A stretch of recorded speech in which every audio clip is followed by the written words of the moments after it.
오늘 말씀은 3차 전도 여행의 이제 마무리 부분입니다.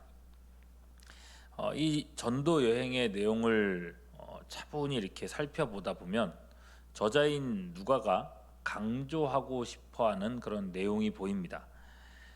바로 교회의 핵심 사역은 이 말씀이라는 것입니다. 3차 전도 여행이 사도행전 19장과 20장 두 장으로 되어 있는데 이 전도 여행의 시작부터가 벌써 말씀 강론으로 되어 있습니다. 19장을 먼저 보면 사도 바울이 드디어 소아시아 지역에서 사역을 할 수 있게 되었어요. 2차 전도 여행 때를 생각해 보면은 성령께서 이 소아시아 지역에서 복음을 전하지 못하게 계속 막으셨고, 대신에 유럽의 관문이 되는 이 마게도냐로 건너가게 하셨습니다. 그렇게 유럽 동부에 차례차례 교회가 세워지게 되었죠. 그리고 이제 3차 전도의 여행이 되었을 때 하나님께서는 이 소아시아 지역에 사역을 할 수 있도록 문을 열어주시게 된 겁니다. 자, 이곳에서 사역이 어떻게 이루어졌는가?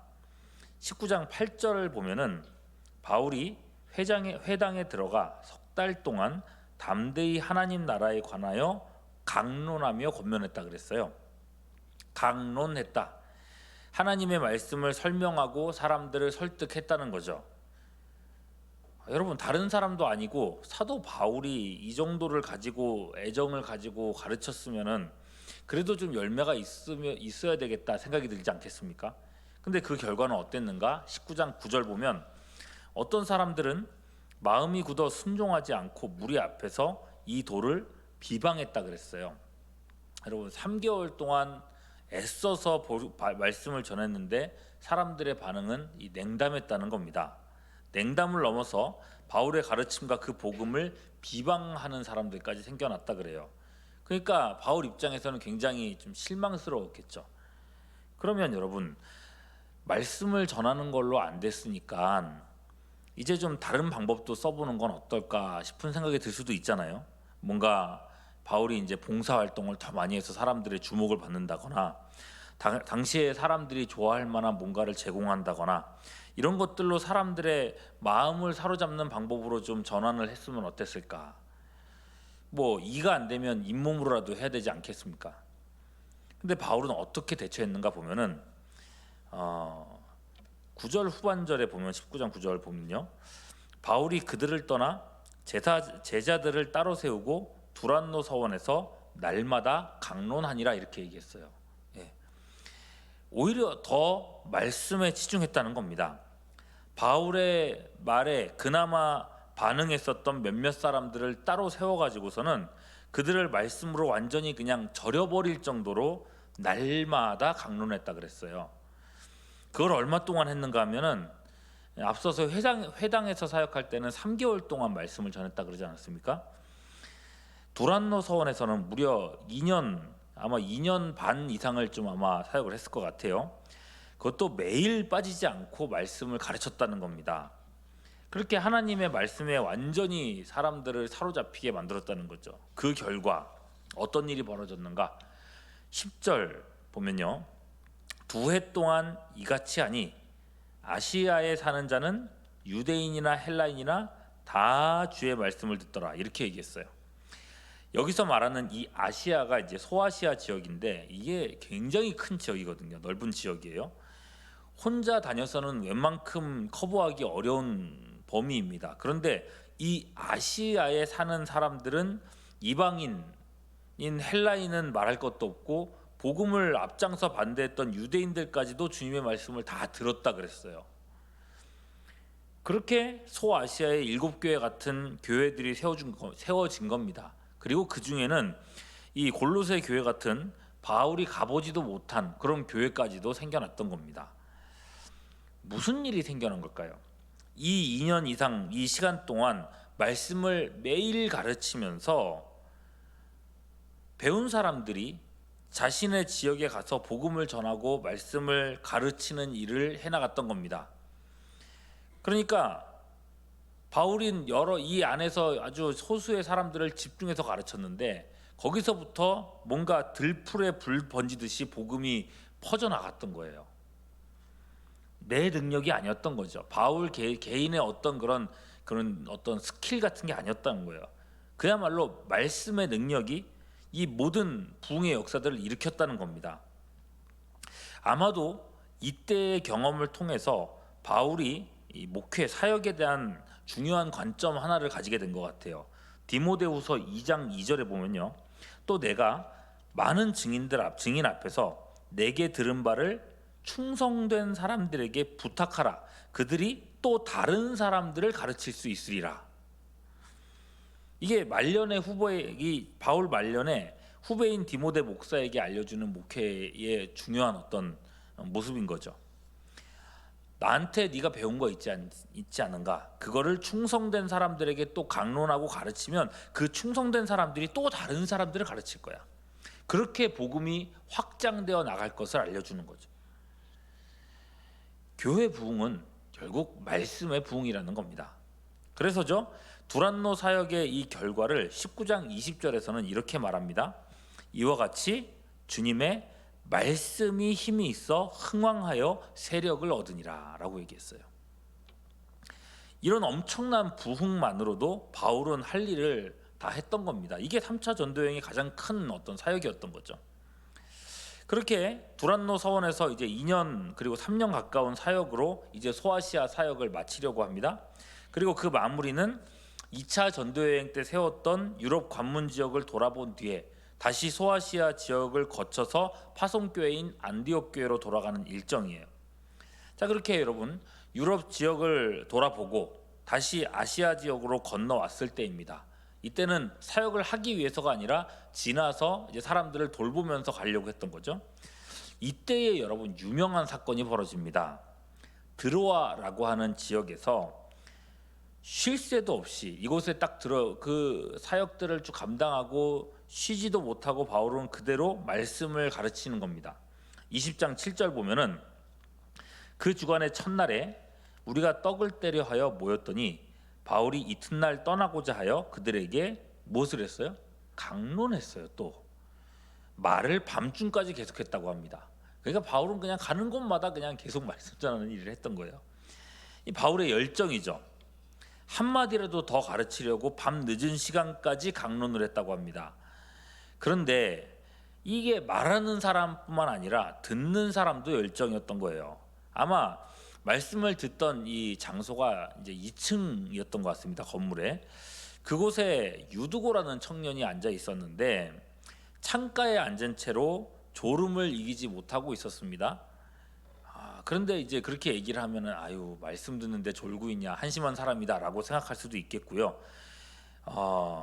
그러나 그렇게 봐서는 안 된다고 본문은 얘기합니다. 성경 본문이 변명을 해주죠. 여러분 생각해 보십시오. 전기가 없는 시절에 사람들은요, 해 떨어지면 그냥 잠을 잤습니다. 그런데 이들은 바울에게 한마디라도 더 들으려고 심야까지 잠도 자지 않고 그 말씀을 듣고 배우고 있는 중입니다. 게다가 8절에 보면은 20장 8절에 보면 윗다락에 등불을 많이 켰다 그랬어요. 그러면 실내에서 그 말씀을 듣고 있는데 사람이 많이 모여 있을 거 아닙니까? 거기다가 등불까지 많이 피웠대요. 뭐 요즘처럼 뭐 이렇게 고급스러운 뭐 초 이런 게 있었던 게 아니고 그냥 그야말로 불을 피운 건데 매캐한 냄새가 났을 거고요. 산소가 얼마나 부족했겠습니까? 그리고 산소가 부족해지면 잠이 오는 건 뭐 당연한 겁니다. 게다가 유두고라고 하는 이 이름은 당시의 노예의 이름이었다고 합니다. 인권이 없던 시대, 노예가 낮에 뭐 얼마나 쉴 수 있겠어요. 시달리면서 일을 했겠죠. 그러고 나서 이 늦은 밤이 된 겁니다. 안 졸린 게 이상한 거예요. 차라리 집에 들어가서 쉬는 게 훨씬 더 나을 일이었을 거예요. 누가 저한테 그런 식으로 내가 낮에 너무 힘들고 피곤하고 너무 밤에도 늦고 그래서 저 오늘 좀 자야겠습니다라고 하면 아유 쉬세요 이렇게 얘기를 했을 것 같아요. 그런데도 여기 앉아 있어요. 왜요? 말씀 들으려고. 이게 소아시아에서 3년 동안 바울이 말씀을 강독한 결과물이었던 겁니다. 말하는 바울도 하나님 말씀에 붙들려서 말하고 있지만 듣는 사람들도 그야말로 하나님 말씀에 붙들려서 나가고 있다는 거예요. 피곤한 몸이 그렇게 졸다가 2층 창에서 떨어져서 죽었어요. 엄청난 사고죠. 사람이 교회 갔다가 죽었어요. 무슨 일이 벌어지겠습니까? 오늘날 교회에서 이런 일이 벌어지면. 그런데 사도 바울은 아무렇지도 않게 그를 살려내죠. 어떻게 살려냈다 그런 말도 없어요. 그죠? 죽은 사람이 살아났어요. 사람이 죽은 것도 큰일인데 죽었다가 살아났으면 더 큰일 아닙니까? 사람들 흥분하고 하나님의 능력을 찬송하고 그래야 될 것 같잖아요. 근데 여러분 20장 11절 보면은 올라가 떡을 떼어 먹고 오랫동안 곧 날이 새기까지 이야기하고 떠나니라 그랬어요. 여러분 사람 죽었다가 살아난 것조차도 아무것도 아니에요. 무엇에 비하면요? 하나님의 말씀을 배우는 것에 비하면.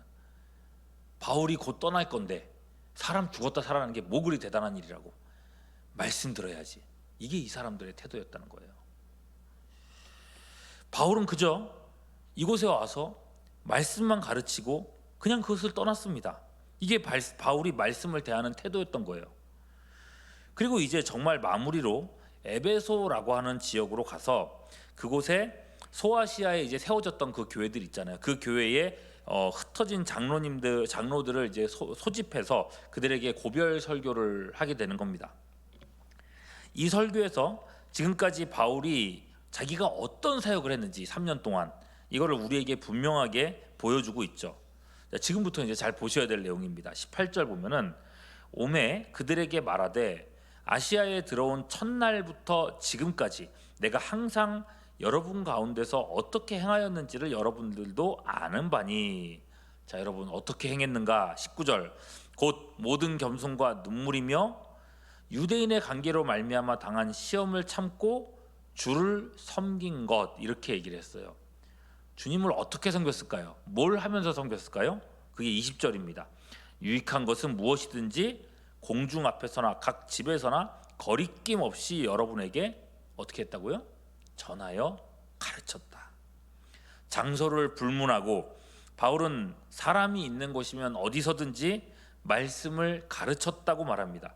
가르치는 일이라면 거리낌이 없었다고 말합니다. 야, 이거 듣고 이거 시험 들면 어쩌지? 이런 고민조차도 안 했다는 거예요. 3년 이내에 가르칠 걸 다 가르쳐야 됐다는 겁니다. 그야말로 이들에게 쏟아냈다는 거죠. 그렇다고 무슨 잔소리나 일삼았는가? 아니요. 21절 유대인과 헬라인들에게 하나님에 대한 회개와 우리 주 예수 그리스도에 대한 믿음을 증언한 일이다. 복음을 증언하고 설명하고 듣는 이들이 또 다른 사람들에게 말할 수 있도록 훈련시켰다는 것입니다. 내가 남은 인생 동안 해야 할 일, 그것도 다르지 않을 것이다. 24절 내가 달려갈 길과 주 예수께 받은 사명이 뭐라고 했습니까? 곧 하나님의 은혜의 복음을 증언하는 일. 이걸 마치려 하면은 나의 생명조차 조금도 귀한 것으로 여기지 아니하노라. 그가 할 일은 하나라는 겁니다. 복음을 증언하는 일, 말씀을 강론하는 일. 바울이 지금 3년 동안 사역했던 이 소아시아 지역을 미련 없이 떠날 수 있는 이유, 미련이 생길 것만 같잖아요. 그런데 나는 미련이 없다. 왜? 26절 27절 그러므로 오늘 여러분들에게 증언하거니와 모든 사람의 피에 대하여 내가 깨끗하니 이는 내가 꺼리지 않고 하나님의 뜻을 얼만큼 전했어요? 다 전했다. 여러분에게 이렇게 얘기를 했어요. 내가 가르칠 걸 다 가르쳤기 때문에, 가르쳐야 할 것은 다 가르쳤기 때문에 이제는 너희에게 할 말이 없다. 여러분 이게 어디 쉬운 일이겠습니까? 이렇게 말할 수 있다는 게. 가르치는 사람 입장에서는 언제든지 아쉽고 부족함이 느껴지고 그럴 수밖에 없거든요. 근데 바울은 아니라는 겁니다. 그걸 알 수 있는 게 유두고 사건이었던 거예요. 3년 동안 그런 열정을 가지고 가르쳤다면 뭐 말할 거 다 말 다 한 거 아니겠습니까? 그러므로 바울은 이 결론을 말하는 겁니다. 31절 그러므로 여러분이 읽게요. 내가 3년이나 밤낮 쉬지 않고 눈물로 각 사람을 무엇하던가요? 훈계하던 것을 기억하라. 여러분 다른 거 생각하지 말고 그저 말씀, 배운 말씀만 생각하라는 거예요. 그러면 32절 지금 내가 여러분을 주와 및 그 은혜에 무엇에 부탁한다고요? 말씀에 부탁하노니 그 무엇이? 말씀이 여러분을 능히 든든히 세우사 거룩하게 하심을 입은 모든 자 가운데 기업이 있게 하시리라. 여러분, 사람이 사람을 세우는 게 아니에요. 어떤 기술이 세우는 게 아니에요. 어떤 여러 가지 그런 사람들이 하는 스킬들이 사람을 세우는 게 아니라는 겁니다. 말씀이 그들의 교회를 세우고 사람들 한 사람 한 사람을 복되게 만들 거다. 말씀이. 그러니 말씀을 붙들어라라고 얘기하고 있어요. 여러분들이 유도구와 같은 그런 말씀을 사모하는 열정이 있는 신앙생활을 할 수 있기를 소망하고, 교회를 위해서 기도할 때마다 오늘 사도행전 19장에 나왔던 것처럼 말씀이 흥황하는 교회가 되게 해달라고 끈질기게 기도하는 여러분 될 수 있기를 바랍니다. 그렇게 하나님의 이 말씀에 사로잡혀서 말씀에 이끌려 살아가는 우리 모두가 될 수 있기를 주님의 이름으로 축원합니다. 기도하겠습니다.